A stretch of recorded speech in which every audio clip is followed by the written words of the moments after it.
SSC নিয়োগ দুর্নীতি মামলায় সোমবার 22 এপ্রিল ঐতিহাসিক রায় দিয়েছে কলকাতা হাইকোর্টের বিচারপতি দেবাংশু বসাক ও বিচারপতি মোহাম্মদ শাব্বার রশিদির ডিভিশন বেঞ্চ। একসঙ্গে এক লপ্তে 25,753 জনের চাকরি বাতিল করে দেওয়া হয়েছে। 2016 সালের প্যানেলে চাকরি পেয়েছিলেন তারা। প্যানেলের মেয়াদ শেষের পরে যারা চাকরি পেয়েছেন তাদের বেতন ফেরত দিতে হবে, নির্দেশ দিয়েছে হাইকোর্ট। 281 পৃষ্ঠার রায় পড়ে শোনান বিচারপতি বসাক। এই এসএসসি দুর্নীতি মামলায় দীর্ঘদিন ধরে চলেছিল। এই মামলায় কারা অভিযুক্ত, অর্থাৎ ভিলেন কারা, হিরো কারা আর কারা দুর্নীতির শিক্ষার, এই তিনটে বিষয় নিয়ে আমরা মূলত আলোচনা করতে চলেছি। এবার আপনাদের দেখাবো এসএসসি দুর্নীতি মামলার ভিলেন কারা গ্রাফিক্সের মাধ্যমে। দেখুন, পার্থ চট্টোপাধ্যায় প্রাক্তন শিক্ষামন্ত্রী। পার্থ চট্টোপাধ্যায় শিক্ষামন্ত্রী থাকাকালীন এই দুর্নীতি হয়েছিল। তদন্ত শুরু হয় ইডির হাতে 2023 সালে। 2023 সালের 23 জুলাই গ্রেফতার হন তিনি। তার বান্ধবী অর্পিতা মুখোপাধ্যায়ের দুটো ফ্ল্যাট থেকে উদ্ধার হয় নগদ 50 কোটি টাকা। শান্তিপ্রসাদ সিনহা প্রাক্তন উপদেষ্টা এসএসসির। গ্রুপ সি ও গ্রুপ ডি নিয়োগ দুর্নীতিতে তার নাম প্রকাশ্যে আসে। পরে তদন্ত শুরু হলে গ্রেফতার করা হয় পরেশ অধিকারী এবং অঙ্কিতা অধিকারী। টিএমসিতে যোগ দেবার পর মন্ত্রী হয়েছিলেন পরেশ অধিকারী। বাবার প্রভাব খাটিয়েই মেয়ে অঙ্কিতা চাকরি পান বলে অভিযোগ। পরে তদন্তে প্রমাণ হবার পর চাকরি যায় অঙ্কিতার, মন্ত্রিত্ব যায় পরেশ অধিকারীরও। সুবীরেশ ভট্টাচার্য প্রাক্তন চেয়ারম্যান এসএসসি। তার আমলেই এই দুর্নীতি হয়। তদন্ত শুরুর পর গ্রেপ্তার। কল্যাণময় গঙ্গোপাধ্যায় প্রাক্তন সভাপতি মধ্যশিক্ষা পর্ষদ। তদন্তে উঠে আসে তার নামও। পরে গ্রেফতার হন তিনিও। এবার আপনাদের বলবো এসএসসি দুর্নীতি মামলায় হিরো অভিজিৎ গঙ্গোপাধ্যায়, অবসরপ্রাপ্ত বিচারপতি। অভিজিৎ গঙ্গোপাধ্যায় বিচারপতি থাকাকালীন এই মামলা হাইকোর্টে ওঠে। প্রথমে সিবিআই তদন্তের নির্দেশ দিয়েছিলেন তিনি। ডিভিশন বেঞ্চের রায়ের পর ফের শিরোনামে উঠে এসেছেন অভিজিৎ গঙ্গোপাধ্যায়। বিকাশ রঞ্জন ভট্টাচার্য বিশিষ্ট আইনজীবী। 2021-এর 4 অক্টোবর নিয়োগ দুর্নীতির প্রসঙ্গে কোর্টের নজরে আনেন। চাকরি প্রার্থীদের হয়ে বারবার সওয়াল করেছিলেন তিনি। হরিশ টন্ডন বিচারপতি। বিচারপতি টন্ডন ও বিচারপতি রবীন্দ্রনাথ সামন্তের ডিভিশন বেঞ্চের নির্দেশে প্রাক্তন বিচারপতি রঞ্জন বাগের নেতৃত্বে অনুসন্ধান কমিটি।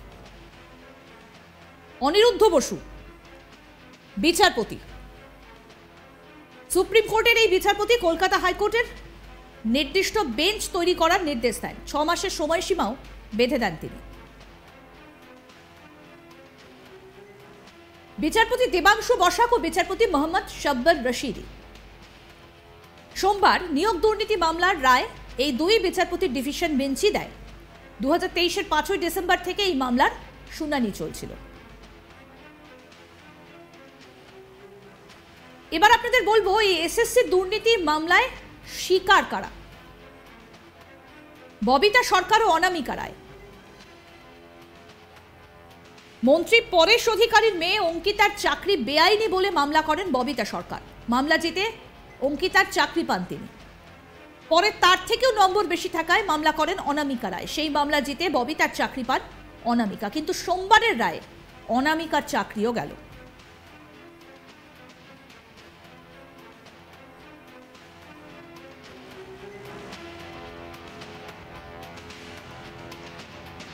প্রসঙ্গত বলি, সোমবার এই রায় সামনে আসার পরই ক্ষোভ প্রকাশ করেন রাজ্যের মুখ্যমন্ত্রী মমতা বন্দ্যোপাধ্যায়। সোমবার 22 এপ্রিল রায়গঞ্জের চাকুলিয়ায় দলীয় প্রার্থী কৃষ্ণ কল্যাণীর সমর্থনে এক সভায় মুখ্যমন্ত্রী এ প্রসঙ্গে বলেন, এই অর্ডারটা বেআইনি অর্ডার। আমি বিচারপতিকে বলছি না, অর্ডারটা বেআইনি বলছি। তিনি বলেন, এই রায়কে আমরা চ্যালেঞ্জ করব, কারণ 26,000 চাকরি মানে 1.5-2 লক্ষ মানুষের পরিবার। তাদের বলছে সুদসহ টাকা ফেরত দিতে। আপনারা তো এত বছর চাকরি করেন, আপনারা পারবেন এতদিনের সমস্ত বেতনের টাকা ফেরত দিতে? তিনি বলেন, আপনারা তো সরকারি টাকায় চলেন, সরকারি গাড়িতে চলেন, আপনারা পারবেন টাকা ফেরত দিতে? এরপর সরাসরি তিনি বলেন, এই একটা হচ্ছে না, না মন্দির, না মসজিদ, না গুরুদ্বারা, না গির্জা, এটা বিজেপির বিচারালয়। বিজেপি যেটাতে বসে বিচার করে। মমতা বলেন, বিজেপি পিল করলে বেল, অন্য কেউ পিল করলে জেল। আজ নয়, এটা দীর্ঘদিন ধরে চলছে। এটা বিচারপতিদের দোষ নয়, এটা কেন্দ্রীয় সরকারের দোষ। তারা বিজেপির লোক দেখে দেখে এখানে বসিয়েছে, যাতে তারা বিজেপির পার্টি অফিস থেকে যা বলে দেয় সেই ড্রাফটটা তারা করে দেয়। কি করবেন, আমায় সাজা দেবেন? আসুন এবার শোনাই কি বললেন মুখ্যমন্ত্রী মমতা বন্দ্যোপাধ্যায়। এই অর্ডারটা বেআইনি অর্ডার, সেই জন্যই চ্যালেঞ্জ করে বলছি। অর্ডারটাকে আমি জাজকে বলছি না, অর্ডারটাকে বলছি বেআইনি অর্ডার। আমরা এটা নিয়ে উচ্চ আদালতে যাচ্ছি। চিন্তা করবেন না শিক্ষক শিক্ষিকারা এবং ছাত্রছাত্রীরা, যখন বিপদে পড়বেন আর কেউ না থাকলেও আমি আছি। আর একটা কথা বলি, আরো 10 লক্ষ চাকরি আমার রেডি হয়ে আছে গভর্নমেন্টে। এই একটা হয়েছে, না মন্দির না মসজিদ না গুরুদ্বারা না গির্জা, একটা বিজেপির বিচারালয়। বিজেপি যেটাকে বসে বিচার করে, রাজনৈতিক বিচার, এবং সেখানে বসে বসে অন্য লোকে পিল করলে দেবে তাকে কিল, আর বিজেপি ফিল করলে ব্যাস, বিজেপি ফিল করলে বেল, অন্য কেউ ফিল করলে জেল। এই তো হয়ে গেছে এখানকার এই অবস্থা। আজ নয়, দীর্ঘদিন ধরে চলছে। এটা বিচারপতিদের দোষ নয়, এটা কেন্দ্রীয় সরকারের দোষ। তারা বিজেপির লোক দেখে দেখে এখানে বসিয়েছেন, যাতে তারা বিজেপি পার্টি অফিস থেকে যা বলে দেয় সেই ড্রাফটটা তারা করে দেয়। কি করবেন, আমায় সাজা দেবেন? ডিফামেশন করবেন, আমি তৈরি। জেলে পাঠাবেন, আমি তৈরি। কারণ মানুষের কথা বলবার জন্য আমায় যদি শাস্তিও নিতে হয়, আমি মাথা পেতে নেব। কিন্তু তবু মনে রাখবেন, পরিবার যদি বিপদে পড়ে তার পাশ থেকে আমি সরে দাঁড়াবো না। সবাই, আমি বিচারক নিয়ে বলছি না, রায় নিয়ে আমি বলতে পারি, এটা আমার অধিকার আছে। টোটাল রায়টাকে আমরা চ্যালেঞ্জ করছি। তার কারণ 26,000 ছেলে মেয়ে, মানে প্রায় 1.5 লক্ষ 2 লক্ষ পরিবার। বলছে কি না, 8 বছর তারা চাকরি করেছে, 4 সপ্তাহের মধ্যে সব টাকা ফেরত দিতে হবে। Is it possible? বলুন, আপনারা যারা এই রায়টা দিচ্ছেন, এই রায়টা সারা জীবন আপনারা যারা চাকরি করেছেন তাদের টাকাটা যদি ফেরত দিতে বলা হয়, পারবেন দিতে? সবটাই তো সরকারি টাকায় চলেন, সরকারি গাড়িতে চলেন, সরকারি সিকিউরিটিতে চলেন। মানুষ আপনাদের সম্মান করে, আমরাও আপনাদের সম্মান করি। মনে রাখবেন, সারা ভারতবর্ষে বেকারের সংখ্যা হু হু করে বাড়ছে। এসএসসি দুর্নীতি হাইকোর্টের রায়কে ঐতিহাসিক বলে আখ্যা দিলেন প্রবীণ আইনজীবী তথা কলকাতার প্রাক্তন মেয়র বিকাশ রঞ্জন ভট্টাচার্য। তিনি কি বললেন, এবার তার বক্তব্য শোনাবো। কলকাতা হাইকোর্টের এই রায় অত্যন্ত গুরুত্বপূর্ণ, একটি ঐতিহাসিক রায়। সাংবিধানিক আদালত যদি তাদের সাংবিধানিক ক্ষমতা প্রয়োগ করে, তবে কিভাবে সংবিধানের যে ইকুয়ালিটির রাইটকে রক্ষা করতে হয়, পরিচ্ছন্ন প্রশাসনকে কিভাবে ঘুম থেকে ভাঙাতে হয় এবং দুর্নীতিবাজ প্রশাসকদের মুখোশ খুলে দিতে হয়, তার উদাহরণ হচ্ছে আজকের এই রায়। বহু মানুষ তারা ক্ষতিগ্রস্ত হলেন। তাদের বোঝা উচিত যে দুর্নীতিগ্রস্ত রাজনৈতিক দলকে ক্ষমতায় আনলে কি পরিণতি হতে পারে। আগামী দিনে আরও যে সমস্ত মামলা আছে, সেখানে আরও মারাত্মক কেলেঙ্কারি প্রকাশিত হওয়ার সম্ভাবনা আছে। দীর্ঘ আইনি লড়াই করে 7 মাস আগে চাকরি পেয়েছিলেন শিলিগুড়ির অনামিকা রায়। তবে চাকরি টেকাতে পারলেন না তিনি। কি বলছেন এবার অনামিকা রায়, এবার তার বক্তব্য শোনাবো। দেখুন, স্বভাবতই খুবই হতাশ, কারণ এইরকম রায় হবে এটা কখনো আশা করিনি।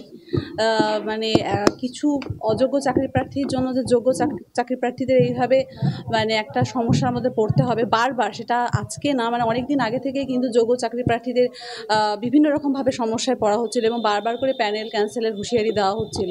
তো এটা আমি ভেবেছিলাম যে হয়তো বিচার ব্যবস্থার প্রতি তো আমাদের প্রথম থেকে আস্থা রয়েছে আমার, তো আমি ভেবেছিলাম হয়তো এমন একটা রায় হবে সেখানে হয়তো যোগ্য চাকরি প্রার্থীদের কোনো রকম সমস্যার মধ্যে পড়তে হবে না। কিন্তু সেটা আমার সম্পূর্ণ ধারণাটা ভুল দেখলাম, আমি যে ভুল প্রমাণিত হলো। যে আজকে যে রায় মানে রায় হলো, সেই রায়টা কিন্তু একেবারে কোনোভাবে আশা করা যাচ্ছে না যে এটা কেমন একটা রায় হলো যে কিছু জন অযোগ্য চাকরি প্রার্থীদের জন্য তাদেরকে কিন্তু প্যানেল থেকে অনেক দিন আগেই আলাদা করে বের করে দেওয়া হয়েছে যে নাম ওএমআর ম্যানিপুলেশন, র্যাঙ্ক জাম্প সবটাই কিন্তু, বা প্যানেল এক্সপায়ার হওয়ার পর যারা চাকরি পেয়েছে প্রত্যেকটাই কিন্তু আলাদা আলাদা করে আদালতে পেশ করা হয়েছিল সেই সমস্ত নথি। কিন্তু আজকে দেখা গেল যে পুরো প্যানেলটাই কিন্তু ক্যান্সেল করা হলো। তাহলে তো সেই ইয়ের কোনো আর মানে মান্যতাই থাকলো না। তাহলে এতদিন ধরে যে তদন্ত হলো বা এতদিন ধরে যে এত রকম কিছু হলো, জমা পড়লো আদালতে, তাহলে তো সেগুলোর কোনো রকম, তাহলে তো প্রথমেই প্যানেল ক্যান্সেল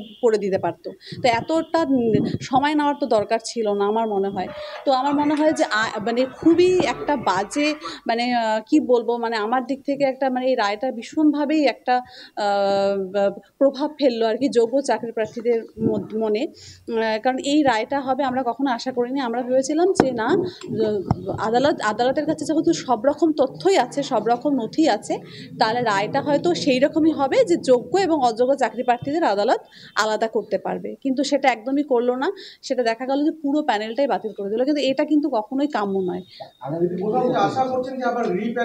হ্যাঁ, একটা শুনেছি, আমার আইনজীবীর সাথে আমার কথা হয়েছে, সেটা খুব অল্প সময়ের জন্য, কারণ তিনি তখন ব্যস্ত ছিল খুবই। তো আইনজীবীর সাথে অল্প সময়ের যে কথা হলো, তিনি তো আমাকে এটাই জানালেন যে একটা দেখুন, আপনাদের তো প্যানেলে, আপনাদের তো ওএমআরে কোনো সমস্যা নেই, তো একটা রিপ্যানেল হবে এবং সেটা খুব শীঘ্রই হবে, 15 দিনে 15 ডেজের মধ্যে হবে। এবং রিপ্যানেলে আপনি আজকে চলে গেল ঠিকই, কিন্তু আপনি আবার চাকরিটা পেয়ে যাবেন।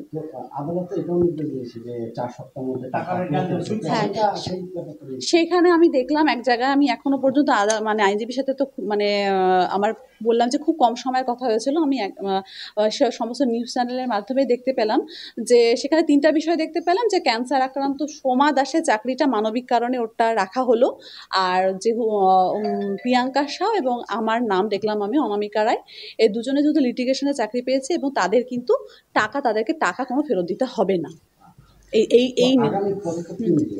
দেখুন, আগামী পদক্ষেপ এখনো পর্যন্ত তো মানে যেহেতু আইনজীবীর সাথে আমার সেইভাবে কোনো কথা হয়নি, এখনো পর্যন্ত বুঝতে পারি, আমি ওনার সাথে আগে কথা বলি যে এর পরবর্তী স্টেপস আর আমাদের কি হতে পারে।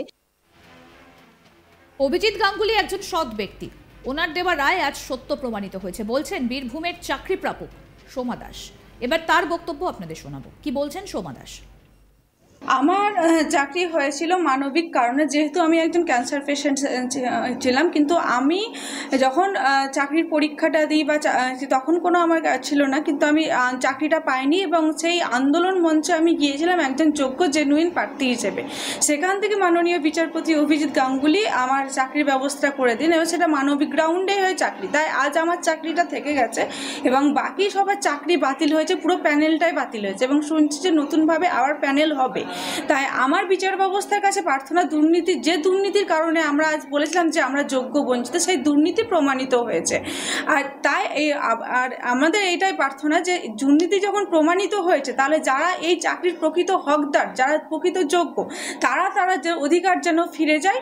আমরা যারা ওয়েটিং প্রার্থী তারাও যেন তাদের অধিকার ফিরে পায় এবং প্যানেলের মধ্যে যেসব শিক্ষক শিক্ষিকারা যোগ্য ছিলেন তারাও যেন সসম্মানে নিজেদের স্কুলে ফিরে যান, এটাই আশা করব। প্রসঙ্গত বলি, সোমবারের ডিভিশন বেঞ্চের রায় বলা হয়েছে 17 রকমভাবেই দুর্নীতি হয়েছিল। জাল ওএমআর শিট ব্যবহার হয়েছিল। ওএমআর শিটের এজেন্সি নিয়োগে কোনো টেন্ডার হয়নি। এসএসসি আসল ওএমআর শিট নষ্ট করেছে। মিরর ইমেজের নামে যা করেছে সেটা বেআইনি, আসল ওএমআর শিট পাওয়া যায়নি।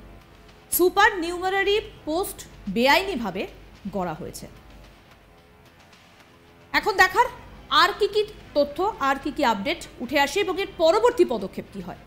বিস্তারিত জানতে দেখতে থাকুন আজ তাক বাংলার ইউটিউব চ্যানেল, সাবস্ক্রাইব করে দিন।